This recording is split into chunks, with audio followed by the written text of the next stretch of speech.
There's no way you're going to get out of this without doing some time. I've got a plan. I want what's owed to us. I can sell it and get us out of Dodge, and then they're never going to see us again.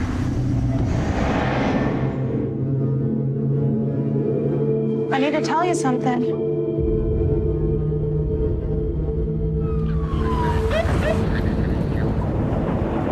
I don't have her bottle. It's in the car. You're not feeding her yourself? What do you mean? You don't know anything about any of this stuff? Find yourself. Hello and welcome to the Matt's Movie Reviews podcast. I'm your host Matthew Pejkovic and this is episode number 213. Releasing on May 17 in select cinemas across the United States and also on digital is All Creatures Here Below, an absorbing, at times disturbing and incredibly moving drama that tells the story of two damaged people who, in their bid to find some happiness, make some bad decisions that lead down a path of no return. Earlier today, I had a chance to interview the writer and star of All Creatures Here Below, David Dastmalchian. Here is our interview. In doing the research for this interview, I came across this really cool article that you wrote for Talkhouse website. In that article, thanks for reading that. And in that article, you talked about your process and such. When it came to this movie, All Creatures Here Below, I was just curious, what was that initial spark, that initial idea that kind of spurned the process of making this movie? As far as the writing goes, it was a plot, a very simple plot. As you know, you've seen the film. It's a very on the surface, I should say, simple plot. I had this idea inspired by my love of John Steinbeck, Carson McCullers, who were two great American authors, and then the films of the Coen brothers, particularly Raising Arizona, which is one of my favorite films, and Terrence Malick. So all those being huge inspirations on me creatively, over the last 15 or so years, I came up with this idea for this couple, these characters who were hugely inspired by some people that I grew up with and who I was very close to, growing up. So I had this plot, and it was two people on the fringe, grossly undereducated, grossly mistreated by society, or by their circumstances, I should say, and they take these things that they feel have always been denied them. For Jensen, my character, it's financial security and confidence, and for Ruby, it is a family, a baby. She wants nothing more than to have and start a family. She loves Jensen so much, and she wants to build a family with him. So I had this idea that these two people go out and they take these things that they feel have always been denied them. For Jensen, it's money, and for Ruby, it's a baby. And then because these are horribly, enacted decisions that they do, they have to go on the run. And for me personally, if you read that article, what happened was, as I was thinking about this plot and just working out ideas for the plot, I had lots of personal experiences which drove me to actually writing it. One was the revelation of some really dark abuse that had taken place within my family and affected not only myself, but people that I love very much, and I had not even, been aware of or thought about this stuff in decades. And so when confronted with these dark shadows of the past and dark memories of my childhood, I just raised these two really difficult questions. I'm a person who believes in God, and one of the things that I wrestle with a lot, and when I'm trying to pray or when I'm thinking about this human experience, is why so many people suffer so miserably in this existence, and it seems to be so senselessly. There's so many human beings on planet Earth right now who are suffering senselessly. either at the hands of others or through fate. And I know that's a really basic old question. We've all been wondering those things for thousands of years, but it's something that still bothers me and it haunts me and I think about it a lot. And then the other thing was, especially in relation to, the things that had happened within my own family, was out of the shadow and the darkness of abuse, can true, beautiful love between two people grow?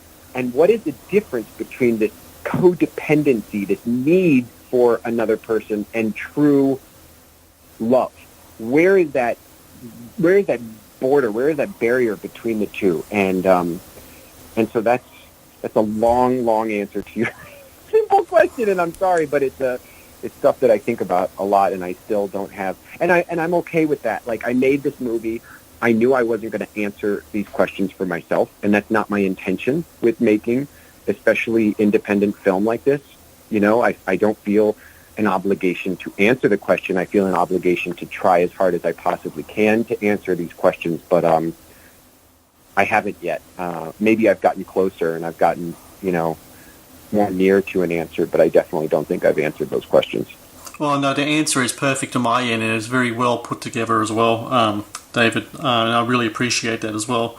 When it comes to finding a director for your material, you went back with your director of your first movie that you wrote, Animals. So Colin Schifferly is back in the director's chair. Considering the intimate nature of your story that you have here, was going back to Colin your first choice of director that you wanted to tell the story?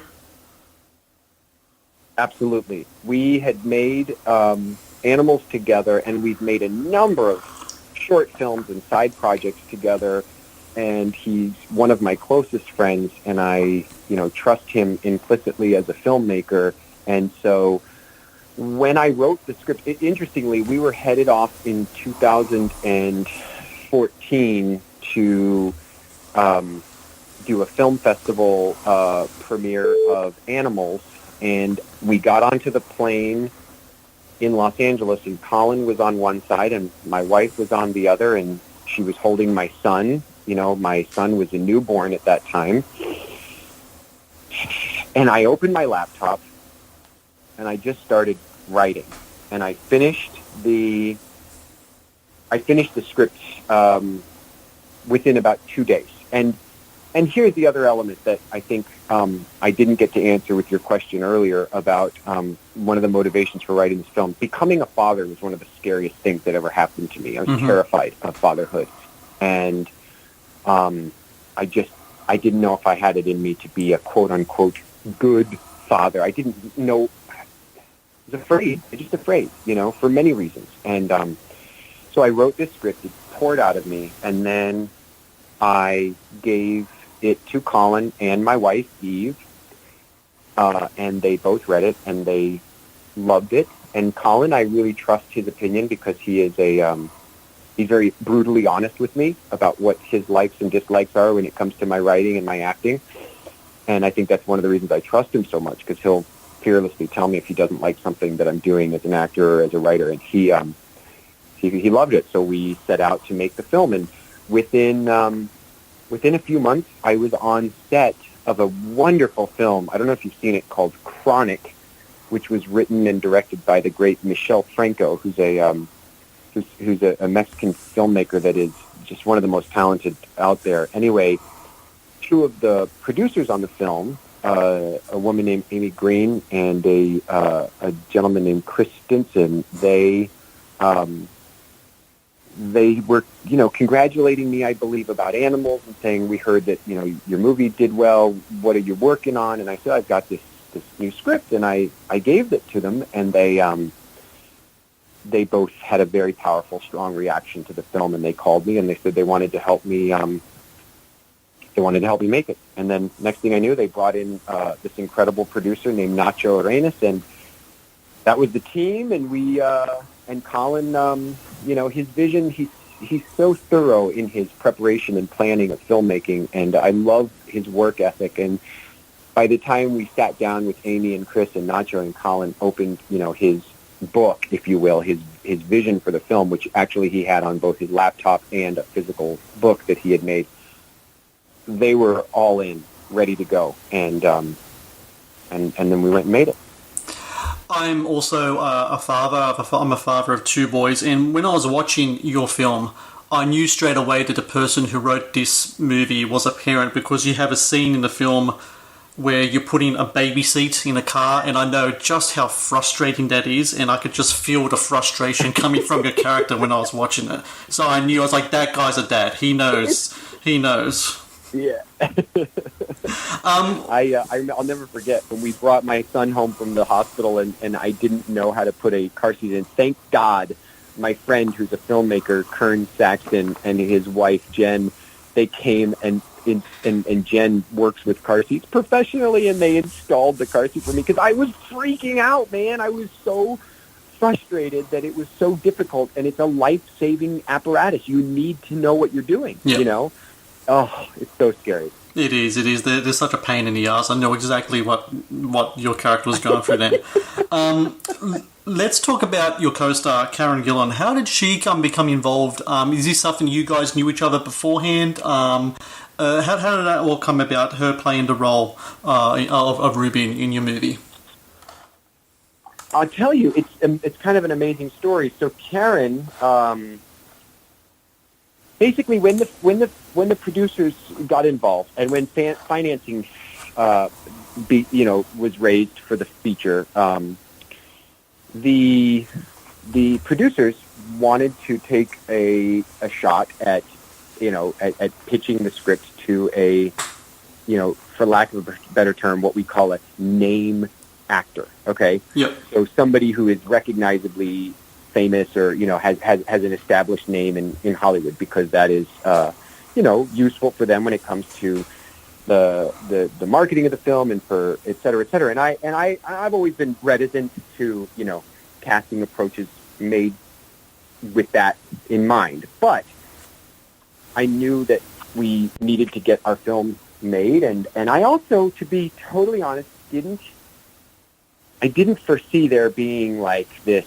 I didn't foresee there being like a response from someone like Karen. I just assumed that her agents would look at the film, look at the material, and see what this film was about and just pass immediately. So all of a sudden we get this call that Karen Gillan, one of the biggest movie stars in the world, has not only read the script, but she watched Animals, loved Animals, and she wants to come meet with us. So Colin and I were kind of flabbergasted, and she came over, and we got to meet. We sat down. We talked for an afternoon, and we were so thrilled that she had totally, randomly. Thank God for our casting director and our producers. We have an amazing casting director, by the way. Let's give a shout out to Tamara Lee Notcutt, because she really had an instinct that Karen was the right person, and I was excited by the idea. I just didn't think that Karen would be interested in making a film like this. And who knew?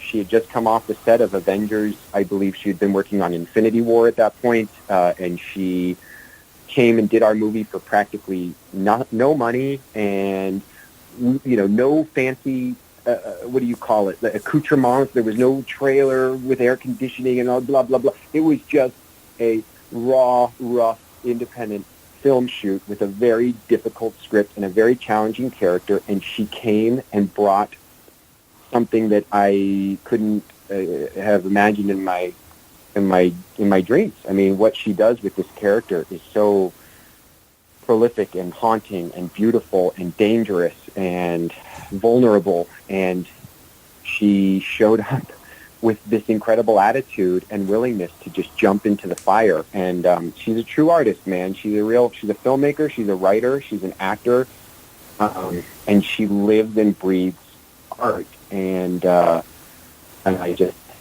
can't believe that we got to have her on board this film. It's really amazing. Something that you all did so well with this movie is that even though these characters do bad things, even though there are moments in the film that are incredibly uncomfortable watching, and any time you have an infant or a baby in a situation that is dangerous, that's going to happen. these people are not presented as bad people, rather as sad people. You feel a sympathy for them. How important was it that you brought that across? Because I think that with a material like this, there's a real kind of thin line, and you can step either way there. Oh, well, not just as a parent, but as a human being, when you ask your audience and what is your audience? Yes, it's your family, your friends, and the small number of people that are your tight-knit group of supporters who are going to go watch your stuff and are probably going to hug you and pat your back no matter what you deliver. But you're basically presenting something for just an onslaught of complete strangers. And for me to ask people to go on this journey with us and to take this ride with us is, I felt an immense amount of responsibility, because it does really push the boundaries of feelings. And so when we were shooting and I saw the way that Karen was bringing so much humanity to this character, and I saw the way that Colin was crafting the film, I did feel, I felt just so grateful that we had surrounded ourselves with the people that we did. But to this day, man, like even you, knowing you're a dad of two and you watched this movie the other night, in your home, and I think like, I thank you. I thank every single person who gives an hour and a half of their lives to go on this journey, because this isn't escapist entertainment. It is a form of entertainment which is, in my opinion, more reflective, more, inquisitive, and definitely more challenging. But it is something that's going to make you uncomfortable and possibly really upset you in order to hopefully get to a resolution that people find meaningful. But, it's a big risk, and I guess nothing worth having in this life probably is there without willingness to take a big risk. So I'm grateful that so many people like Karen Gillan and others took the risk and came with me on this. David, I'm really curious, as the screenwriter and also as an actor who's on the set every day, you're doing these lines of dialogue with other actors as well. How do you approach other actors reading your material? Are you open to changes, to improv, or is it because it's an independent film? I'm sure there's not a lot of time to shoot. Everything's really tight and they just do what's on the page. Both. I'm totally open to actors bringing what they've got or what ideas they have and improvising through scenes. I mean, some of the best stuff that shows up in movies I've quote-unquote written weren't things that I quote-unquote written, although don't tell anybody I said that, just kidding. That's the reality, the truth. I think that my scripts, my screenplays are at a place right now where they are roadmaps. They are, kind of like atlases for the story that I want to tell, and I know what the questions are that I'm trying to ask, and I know what the major plot points are. But getting there sometimes requires the intense collaboration for someone like myself with both the director, then the actors, then all the other artists on board, and then the editor, who's a whole nother level of collaboration. And Amanda Griffin is one of the best editors out there, and she did such a great job with this film. She also edited Animals. But I think that I'm very comfortable with people taking my words and finding the way that makes sense for them to speak them. And I personally, though, when I show up on a job, I do feel, and maybe it's my background in theater, an intense responsibility to just deliver the words that are on the page, at least first. Yep. And then once I've done them for a time, if the director or the writers are comfortable with me trying something else, I will give it a shot. But I do, as an actor, I'm not terribly comfortable with, just riffing on a scene as opposed to, I feel it's my responsibility to bring the words to life that I was hired to speak. And then if I'm encouraged by the director, the filmmakers, which definitely happens on a film like Ant-Man and the Wasp, we will shoot the script as it's written. And then, Peyton will love some, moment that grew out of that, or some risk, because you've got Paul Rudd, who's quite literally a genius when it comes to just improvisation and creation, and so we'll go a direction, and I just try to hang on and keep up. Luckily my character is pretty he's pretty deadpan. He doesn't have a lot of lines, so but it's pretty exhilarating feeling when you're on set with people that talented who just start to go, and you just try and hang on and not ruin their takes by laughing too hard. Final question, David. You've been a part of many different projects, the biggest of films, the smallest of films. When you work on a film like this one, an independent production, you write it, it has such a personal part of you in it. What's your anticipation like when a film like this is released out to the public compared to one of the bigger kind of studio films you have? Is it because you have so much more skin in the game, so to speak, with a film like All the Creatures Here Below, that there's much more anticipation as to how people react to it? Or is it the same either way? No, this is different. It's intensely personal, and it hurts. It hurts when people don't find value in something that you have created, because it is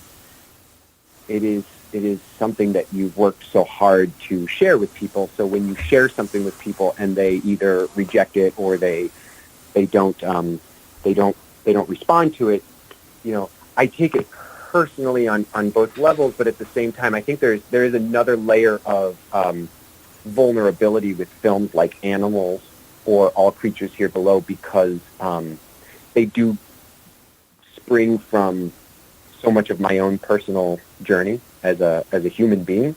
Not that characters that I portray in other people's movies don't have, shades and inspirations from my own life, but I'd say the stakes for me personally are higher when it comes to my own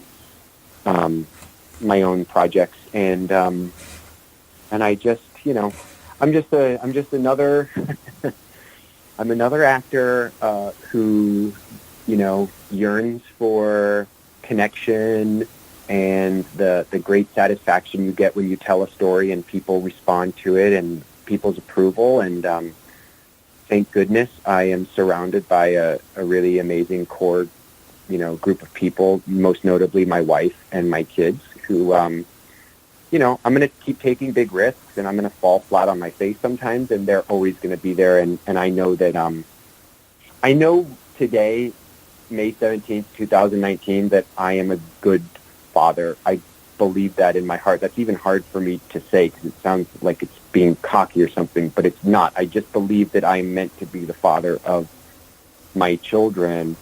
And so, fortunately, that role and the role of being the partner and husband to my wife are things that no matter what happens with my acting career and my storytelling, journey, that's the most important thing to me. Well, David, you're also a fine writer and a fine actor as well, and All Creatures Here Below really does prove that it's such a great film. And I can't wait to share this interview and my review with my listeners both here in Australia and in the US. And I do thank you very much for talking with me today, and congratulations once again with the film. Thanks so much. That was a great conversation. I really appreciate it. Thank you.